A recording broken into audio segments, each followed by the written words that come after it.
আফিয়া এইটো কি লগাইছা কি নাম্বাৰ গুড ভেৰি গুড 3 ৰ পিছত কি হ'ব 4 গুড 4 ৰ পিছত কি লগাইছা 5 গুড ভেৰি গুড এইটো কি নাম্বাৰ হয় 6 গুড তাৰ পিছত 6 ৰ পিছত কিমান হ'ব 7 গুড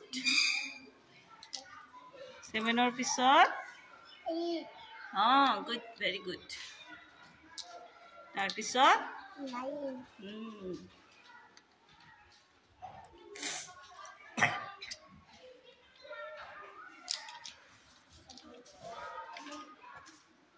হ'ব এই লিখা লগাই দিয়া এইটো লিখা লগাই দিয়া হ'ব তাৰ পিছত কি হ'ব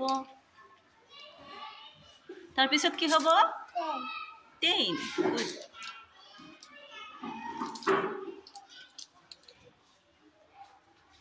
আফিয়াৰ কাৰণে এটা হাত চাপৰি দিয়া সবাই